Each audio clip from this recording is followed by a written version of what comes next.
안녕하세요. 매경 자이언트TV의 안갑성 기자입니다. 연초 실리콘밸리뱅크 뱅크런 사태 이후 금융 시스템 위기에 대한 걱정은 계속되고 있지만 5월에 FOMC를 앞두고 또 생각보다 주식시장이 쉽게 빠지지 않는 모습을 보이고 있습니다. 그렇기 때문에 일단 5월 FOMC 앞두고 기준금리에 대해서 좀 궁금하신 분들이 많으실 것 같아서 대한민국에서 연준 정책을 제일 쉽게 설명해 주시는 신한은행 오건영 팀장님 모시고 말씀 나눠보겠습니다. 웰스파고나 월가 일부에서는 또 5월 FOMC에서 25bp 인상을 끝으로 이제 연준의 드디어 기준금리 인상이 마무리되는 거 아니냐 이렇게 기대를 하고 있는데 팀장님께서도 5월 FOMC 끝으로 이제 금리 인상이 이제 마무리될 거라 보시는지요? 이제 마무리 국면에 있는 건 맞고요. 많아야 이번에 한 번 더, 요번에 하고 그 다음에 한 번 더 정도지. 이번이 그래도 조금 더 확률이 높지 않을까 개인적으로는 그렇게 좀 생각하고 있습니다. 가장 큰 이유는 이건 것 같아요. 물가가 여전히 높은 건 팩트지만 그동안 금리를 올려온 게 이게 많은 분들이 간구하고 있는 게 작년도 3월부터 금리를 올렸거든요. 그럼 이제 불과 1년이 지났는데 1년 만에 이렇게 금리를 빨리 올린 케이스가 80년대 초반 이후에는 한 번도 없었습니다. 그러니까 너무 단기에 빠른 금리 인상을 했는데 그 부작용 중에 하나로 지금 저는 SVB 같은 사태가 일어나고 있는 거라고 생각하거든요. 그럼 직관적으로 생각을 하면은 제가 오늘 여기에 나오기 위해서 이제 아침에 일어났는데 세상에 목이 맛이 간 거죠. 목감기가 생기고 막 기침감기도 심하고 그래서 여기 중요한 자리에서 잘해야 되는데 해서 아침에 감기약을 막 11시 먹는 겁니다. 근데 감기약을 먹는다고 해서 바로 낫거나 그러지 않지 않습니까? 이게 어느 정도 시간이 지나야 차도가 올 텐데 그걸 모르고 계속 먹은 거죠. 그럼 아마 여기 못 나오고 병원에 가 있지 않을까요? 이제 말씀드리고 싶은 거는 기준금리 인상을 과도하게 빨리 많이 한 편이 있을 수도 있다라는 인식이 미국 내에도 생기고 있어요. 근데 다만 아직까지 인플레이션의 예봉이 크게 꺾이지 않았으니까 한두 차례 정도에서는 마무리를 하려고 할 것 같고요. 그래서 연준은 이미 작년도 11월 달에 긴축이라는 프로그램을 세 가지로 브레이크다운을 했습니다. 첫 번째는 how fast라고 해서 얼마나 빨리 올릴까. 두 번째는 how high라고 해서 얼마나 높게 올릴까. 세 번째는 how long이라고 해서 이 높은 금리를 얼마나 오랫동안 유지할까. how fast는 이제 내려간 것 같고요.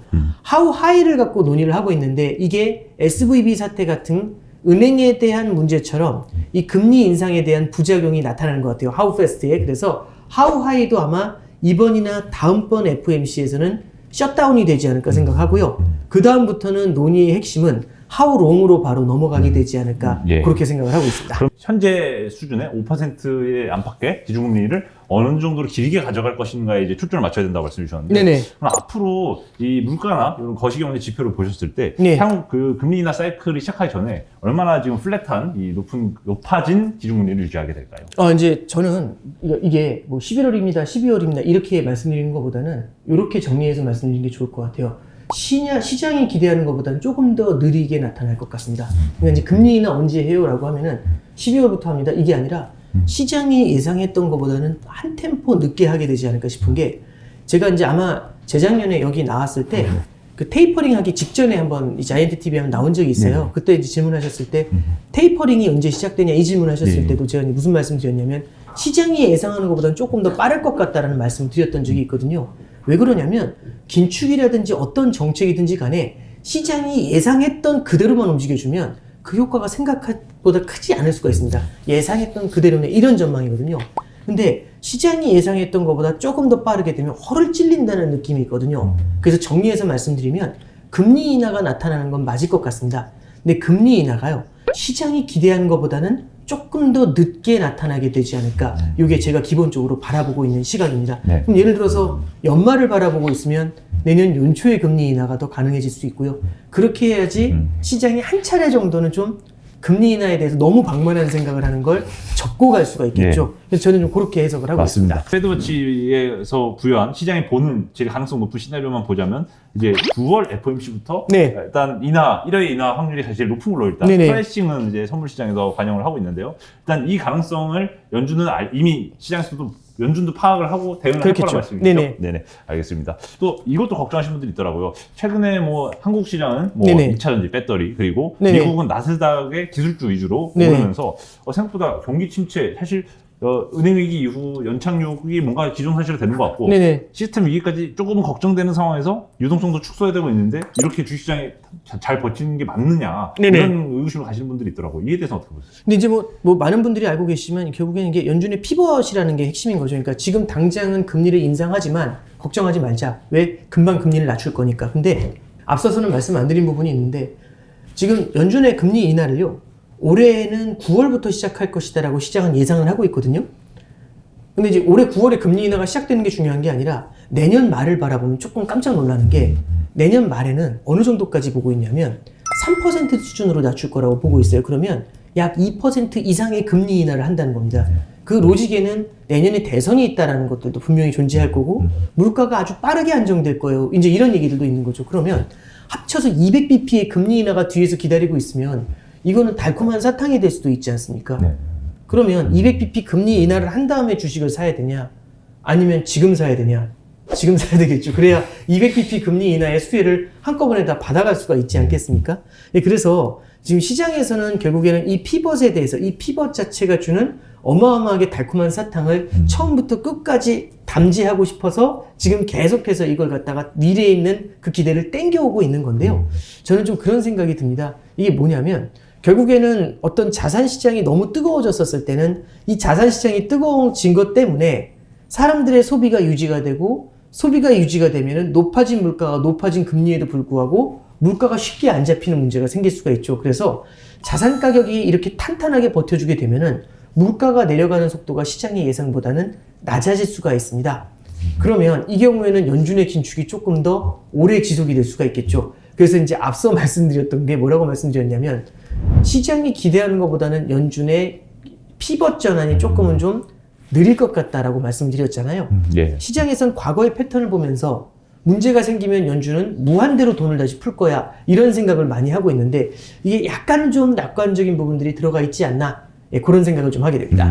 그러면 이 부분도 여쭤보고 싶어요. 네네. 미국 가게에서 이제 팬데믹 이후에 이제 지원금 소비가 어느 정도 끝나고 네네. 이제 요즘 빅테크를 위주로 대규모 고용 해고가 벌어지면서 생각보다 저축률도 좀 오르고 있고 네. 미국 사람들이 소비자가 좀 더 지갑을 닫는 모습을 보이고 있다는 게 그렇습니다. 최근 이제 소비자 심리 컨퍼런스 보드의 소비심리나 이런 걸 보면 나오고 있는데 이에 대해서 이 본격적으로 미국인들이 앞으로 좀 지갑을 닫으면 물가도 빠르게 잡히고 연준도 생각보다 피벗에 대한 부담을 적게 느낄 것 같긴 한데요. 네네. 이제 저도 공감하는 부분이고요.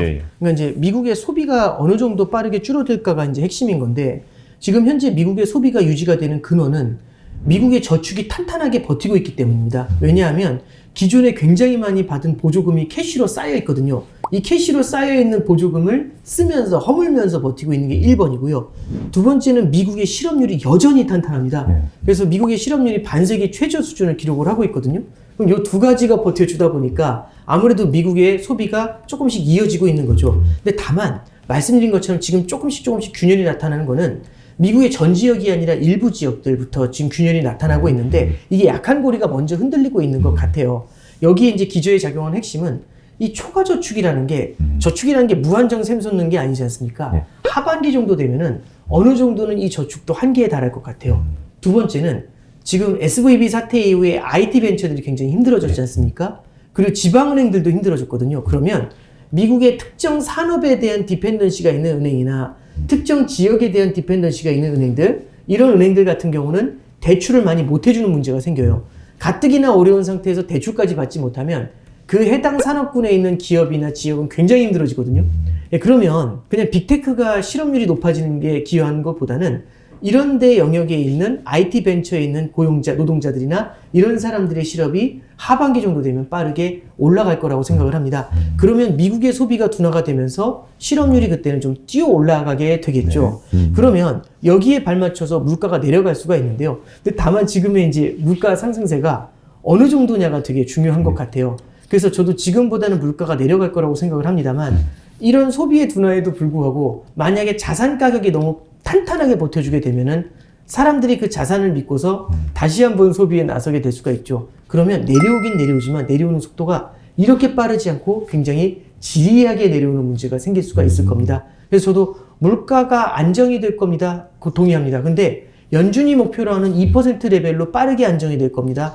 여기에 대해서는 퀘스천 마크가 있는 것 같고요. 거기에는 방금 말씀드린 고용이라든지 저축이라든지 말씀드렸던 자산에 대한 가격들 이런 걸 같이 봐야 되지 않나 싶습니다. 네. 또 자산 가격 하니까 또 여쭤보고 싶은 게 사실 최근에 이제 뭐 다른 채널에서 말씀을 한번 해주셨지만 미국 정부의 또 부채 한도 이슈도 조금씩 다가오고 있지 않습니까? 아무래도 2008년 글로벌 금융위기 이후로 2011년에 미국 정부의 신용등급 강등 사태가 벌어지면서 시장에 한번 충격을 충격을 받았던 그런 기억이 있는지라 다시 한번 이 미국 정부의 디폴트 리스크, 물론 이제 정치적 불확실성이긴 하지만 이 부분에 대해서 미국의 그 국채 금리와 또 신용등급 사태가 재발되는 건 아닌지 한번 어떻게 보시는지 궁금해요. 그러니까 이제 저는 그렇게 봐요. 미국의 부채 한도가 어느 정도 시장에 영향을 줄까? 그때그때 다 다르거든요. 왜냐하면 뭐하고 똑같은 질문이냐면 잽을 맞으면 권투 선수가 퍼질까? 근데 권투 선수가 1라운드에 멀쩡할 때 잽을 맞으면 얼얼하지만 계속 뛰거든요. 근데 13라운드에 서 있기도 힘든데 맞으면 눕거든요. 그럼 지금 이 13라운드인가 1라운드인가를 보는 게 되게 중요한 것 같아요.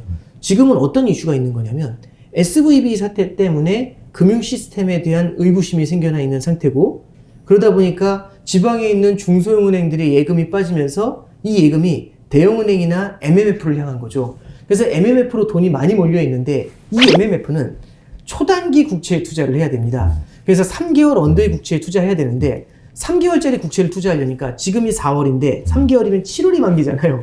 근데 부채 한도 문제가 본격적으로 불거질 게 7월일 것 같은 거죠. 그랬더니 이 MMF 그 많은 자금이 7월에 있는 국채를 안 삽니다. 그 뒤로는 갈 수 없으니까 앞으로 땡겨오는 거죠. 그러면 한 달짜리 국채를 마구 사기 시작을 하거든요. 이 한 달짜리 국채를 마구 샀었을 때는 한 달짜리 국채 가격이 너무 뛰면서 한 달짜리 국채 금리는 눌리겠죠. 근데 3개월짜리는 아무도 안 쳐다보니까 3개월짜리 국채 금리는 튀어오르겠죠. 이런 괴리가 나타나고 있는 겁니다. 그러니까 이게 국채 금리가 오른다 내린다라는 설명보다 중요한 건 시장이 부채 한도 문제에 대해서 반응을 하고 있다는 게 되게 중요한 거죠.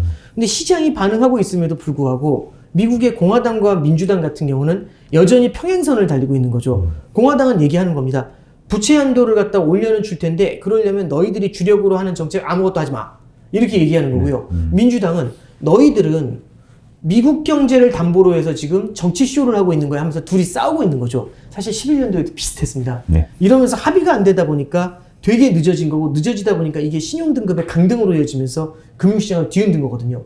근데 지금은 11년도보다 조금 더 안 좋은 건 MMF의 사이즈가 굉장히 늘어나 있다는 점, 요게 1번이고, 두 번째는 금융 시스템에 대한 불안감이 여전히 작용하고 있다는 점, 요게 두 번째고, 세 번째는 물가가 높기 때문에 당시처럼 연준이 또 양적 완화를 하면서 경기 지원을 해줄까? 이것도 쉽지가 않다라는 거죠. 그래서 저는 부채 한도 문제에 대해서는 기존하고 똑같이 그냥 찻잔 속의 태풍으로 지나갈 거야. 그럴 가능성이 있지만 그렇지 않을 가능성에 대해서, 왜냐면 워낙에 충격이 큰, 굉장히 이제 우리가 생각하지 못했던 블랙스완 리스크가 될 수도 있잖아요. 그래서 옐런 재무장관도 비슷한 얘기를 하더라고요.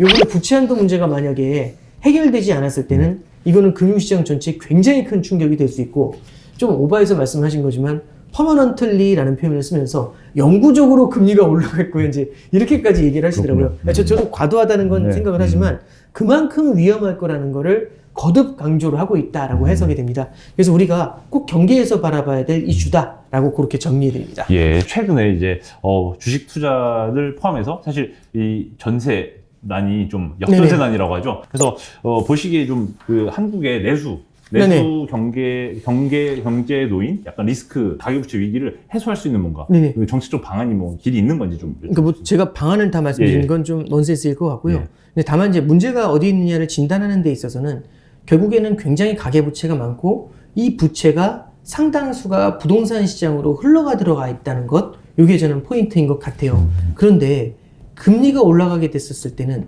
기업보다 가계가 이런 금리 인상에 대해서 대응하는, 뭐라고 해야 될까요? 기술이라고 해야 될까? 그 노하우가 아무래도 기업보다는 약할 거지 않습니까? 정부나 기업보다는.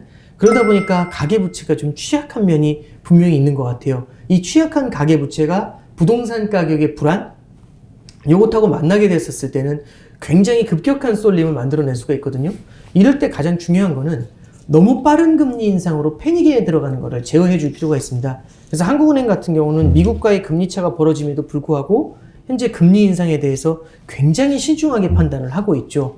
그리고 이제 두 번째는 이게 부동산 시장에 예를 들어 구조조정을 가하더라도 이런 구조조정을 당장 진행하는 게 아니라 어느 정도는 좀 수습이 된 상태에서, 안정이 된 상태에서 천천히 구조조정을 진행하는 방법들, 이런 것들을 통해 가지고 지금의 충격을 완벽하게 다 해소할 수는 없겠지만 충격을 최소화하면서 단기에 쏟아질 충격을 조금 긴 기간에 나눠서 떨어지게 한다면 현재의 위기도 어느 정도는 좀 해소할 수 있지 않을까, 그렇게 생각을 합니다. 네, 감사합니다. 아무래도 일단 전체적으로 이제 미국에 대한 뭐 정부에 대한 신용도 강등을 떠나서 사실 요즘 국제 정세적인 지정적인 분위기도 미국의 달러 패권이 약화되는 방향으로 움직이는데요. 네네. 예, 이 달러 패권이 약화되면서 안전자산이 금과 또 법정 통화의 대체제인 비트코인이 둘 다 동시 강세를 보이고 있는 특징도 보이는 시장이에요. 이 부분에 대해서 이 달러 패권의 약화가 앞으로 좀 추세적으로 이제 자리 잡는 건지, 이 달러 패권이 약해진 상황에서 이 달러보다 더 약해진 원화에 대해서 이 한국 경제가 뭔가 좀 주는 함의가 있는지 이거 궁금해요. 당장은 아니겠지만 달러의 힘이 조금씩 줄어들게 되는 거는 맞는 것 같아요. 근데 패권이 뺏길 정도로 그렇게 많이 줄어들 것인가? 그러지는 않을 것 같습니다. 그 옐런 재무장관도 최근에는 여기에 대해서는 긴장해서 얘기하더라고요. 보통 그런 사람들이 이런 얘기 잘 안 하는데 그러더라고요. 미국 달러 패권이 무너질 거라는 얘기가 있는데 대안이 없기 때문에 한동안 그럴 일 없다 이렇게 얘기하거든요. 근데 저는 그 말을 한 것 자체가 되게 중요하다고 봐요. 의식한 것 자체가? 의식한 거죠. 예, 의식하고 있는 거죠. 왜냐하면 진짜 아무것도 아니면 대답조차 안 해, 건드리지도 않았을 거거든요. 근데 그걸 얘기하고 있다라는 게 뭔가 좀 걱정되는 부분이 있다라는 거를 되돌려서 말해준 것 같아요. 근데 이건 단기 이슈가 아니라 조금은 길게 봐야 될 이슈라고 생각을 하고요. 오히려 최근에 달러가 약세를 보이는 이유는 미국의 경기가 둔화가 되고 미국의 경기 침체 때문에 미국의 금리가 내려올 거라는 피벗에 대한 기대가 달러의 약세로까지 이어졌다라고 생각을 해요. 그래서 지금의 달러는 그런 관점에서 해석하는 게 맞는데, 그럼 거기서 이제 바로 꼬리를 물고 나오는 게 질문 주셨던 것처럼, 그럼 원달러는 왜 이렇게 뛰는데? 이거거든요. 달러가 약세인데 그 달러보다도 원화가 더 약해요. 그러면 엔화가 달러보다 세고 달러가 원화보다 셉니다. 그럼 달러를 치워버리면 엔화는 원화보다 훨씬 세겠죠. 원엔 환율을 보면은 작년도 11월 달에 100엔에 930원 했어요. 지금 1,000원 합니다. 일본에서 해외여행을 한국 사람들이 2주 정도 쓰셨다는데 그것 때문이 아닐까요? 아, 그런가요? 그런 것 같습니다. 할 말이 없네요. 농담입니다. 저는 이렇게 생각을 해요. 결국에 이제 두 가지인데요. 첫 번째는 원달러 환율이 작년도 11월부터 올해 초까지 굉장히 빠르게 내려왔어요. 1,440원에서 1,210원까지 급전직하했거든요.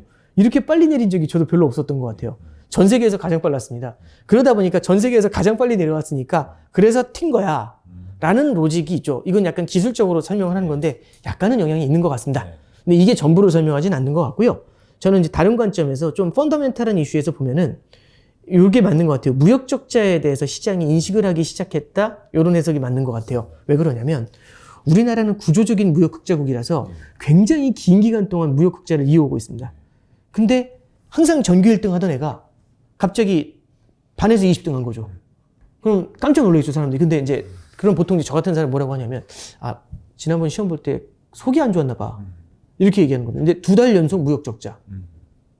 요번엔 또 옆에 있는 애랑 싸워서 기분이 안 좋았나 봐. 뭐 이제 이렇게 이제 뭔가 핑계를 대겠죠. 김밥을 먹어서 이런 식으로 이제 핑계를 대겠죠. 근데 13개월, 14개월 이렇게 되는 데다가 앞으로 더 이어질 것 같아요. 그럼 느낌이 어떠냐면, 구조적인가? 뭔가 바뀌었나? 그럼 이 학생이 앞으로도 잘할 수 있을까? 이 의구심이 생길 수 있거든요. 시장은 미래를 프라이싱합니다. 한두 번 진행된 것에 대해서는 그 가능성을 높게 보지 않았지만 꽤 오랫동안 진행되는 것에 대해서는 우려감을 생기기 시작을 하죠. 그러면 미래에 안 좋을 것 같은 걸 땡겨서 반영하니까 환율이 뛰어오른다. 이런 관점에서 볼 수 있습니다. 그러면 무역 적자를 조금만 더 브레이크 다운해서 들어가면 이런 거죠. 결국에는 무역이라는 건 무역 적자, 흑자라는 무역 수지는 수출에서 수입을 뺀 거지 않습니까? 그럼 수출에서는 뭔가 부진했고 수입이 늘어났으니까 무역 적자가 커졌겠죠. 맞는 것이 수출에서는요. 대중국 수출이 안 되고 있고 반도체 수출이 안 되고 있습니다.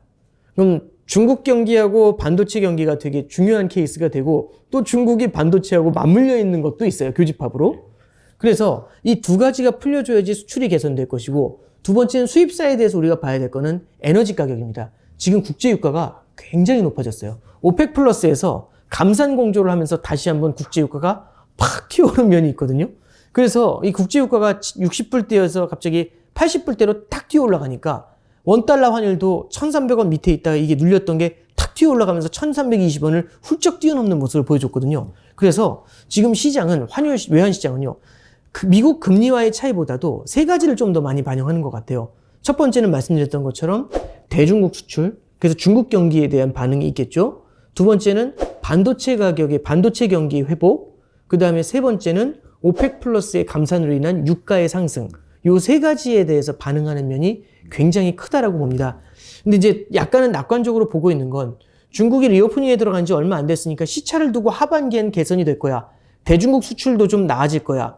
이게 이제 첫 번째가 되겠죠. 그래서 만약에 이런 생각이 들게 되고 하반기가 되면은 반도체 경기도 좀 바닥을 찍지 않겠어? 이런 낙관론에 근거한다면 지금의 무역 적자가 조금은 좀 줄어들 수가 있겠죠. 근데 만약에 이게 그러지 않고 조금 더 이어지게 된다고 한다면 요거는 추가적인 환율 상승, 달러 강세의 요인을 제공하게 될 수 있지 않을까 그렇게 해석하고 있습니다. 그러면 뭔가 실전 투자 임하는 입장에서 이것도 여쭤보고 싶어요. 네네. 아무래도 원화가 약세져 있다 보니까 네네. 환율의 원달러의 장기 평균 한 20년에서 10년 정도 평균으로 보면 이제 1,100원대, 1,100원대 중반이 이제 보통 이제 장기 그렇죠. 평균 환율이다라고 이제 인식을 하고 있는데 말씀하신 대로 이게 구조적으로 뭔가 무역 구조, 특히 미중 간의 공급망 분리라든지 단순한 지정학적 문제를 떠나서 공급망이 구조적으로 재편되는 상황에서 세판짜는 상황에서 환율 레벨 자체가 좀 구조적으로 높아지는 건 또 아닌지 요건 또 질문 드리고 싶은데요. 결국에는 구조적인 무역 흑자국의 지위에서 내려오게 됐었을 때는 이때는 구조적으로 환율이 조금은 좀 올라갈 수도 있다라는 생각은 들어요. 근데 아직까지는 그 판단을 한 건 좀 성급하다라고 생각을 하고요.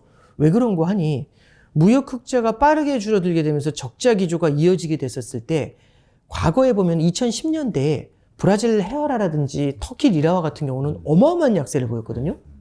그럼 걔들만 왜 유독 약세였을까? 원화는 그래도 좀 안정이 돼 있었는데 가장 큰 이유는 2010년대 내내 원자재 가격이 너무 약했어요. 그러면서 원자재 부국이 가져가야 될 부를 수출 기업인 한국이 가져가게 됐었던 케이스라고 볼 수 있는데, 그렇죠. 고부가치 상품 팔 네, 그렇죠. 근데 만약에 원자재 가격이 그때 당시 이제 원자재 가격이 눌려 있다 보니까 브라질 같은 국가들은 무역 적자가 심해졌고 무역 적자가 심해지다 보니까 환율이 약해지는 꽤 많이 약해졌죠. 헤아라가 그때 제 기억에 1달러에 1.5헤알이었는데 지금 5헤알이 넘었거든요. 그러니까 이제 이런 식으로 구조적으로 원화가 약해지는 국면이 나타날 수도 있어요. 근데 다만 아직은 우리나라 이 무역 적자가 구조적이다라고 판단하는 건 조금은 성급하다. 현재는 그렇게 생각합니다. 말씀드렸던 것처럼 중국 쪽의 회복이나 반도체 가격의 회복, 그 다음에 말씀드렸던 것처럼 오펙 플러스에서의 감산 기조 있잖아요. 이게 얼마나 이어질지 이런 것들을 좀 종합적으로 보면서 고민해야 될 것 같습니다. 고객분들이 요즘 팀장님께 제일 네네. 많이 하는 질문이 무엇이고 네. 팀장님은 어떻게 자산 배분을 하라고 권유를 해주시는지. 네. 요즘 가장 많이 하시는 질문은 은행에 예금해도 되냐고 요즘 은행이 많이 하세요. 근데 이제 그 핵심이 뭐냐면 은행이 불안한 거 아니냐. SVB 사태 때문에. 일단 제가 구구절절히 설명을 해드릴 필요는 없을 것 같고요. 우리나라 은행들 탄탄하다고 저는 생각을 합니다. 예, 그래서 은행에 예금하시는 게 불안할 정도는 아닌 것 같은데요. 다만 금리 변동성이 되게 높아요. 금리 변동성이 되게 높아질 수는 있는데 금리 변동성이 높을 때는요. 예금도 분산 투자를 할 수가 있습니다. 이게 이제 웃기게 들리거든요. 안전자산인 예금은 왜 분산 투자하는데 금리가 낮아져가지고 옆으로 기고 있잖아요. 이럴 때는 예금을 1개월짜리 하나, 1년짜리 하나, 5년짜리 하나 똑같아요. 그냥 2% 이렇게 옆으로 쭉 기면은 상관이 없는데 금리가 올랐다 내렸다 하잖아요. 그럼 어떤 때는 올라 있을 때 높은 금리의 예금을 장기로 묶어놓는 것도 좋은 전략이 될 수 있죠. 그렇죠. 그래서 그 타이밍을 잡을 수가 없으면 장기하고 단기 예금을 좀 나눠 놓고서 금리가 올라올 때마다 장기 예금의 비중을 조금씩 늘려가는 전략들 이렇게 했었을 때는 이 금리가 변동성이 높아지고 있는 이 국면에서 높은 금리의 장기 예금을 조금 더 많이 쌓을 수도 있지 않겠나. 그래서 이제 예금에 대한 분산 투자 이런 것들도 아울러서 설명해 드리고 있습니다. 예, 주식에서도 이제 타임 리스크를 해지하기 위한 방법으로 이제 분할 매수, 그렇죠. 분할 매도를 추천드리는데 마찬가지로 예금에서도 금리 상품이니까 금리 변동을 이제 해지하기 위해서 이런 자금을 분산해서 뭔가 예금을 하시고 또 인출을 하시는 그런 전략 써보시라고 말씀 전해드렸습니다. 네, 그렇습니다. 예, 지금까지 오은영 팀장님 모시고 연준과 또 예금 어떻게 하셔야 되는지 한국은행 아직 탄탄하다 이렇게 말씀 주셨습니다. 네. 다음에도 팀장님 모시고 또 알찬 내용으로 찾아뵙도록 하겠습니다. 지금까지 자이언트TV의 양광수 기자였습니다. 감사합니다. 감사합니다.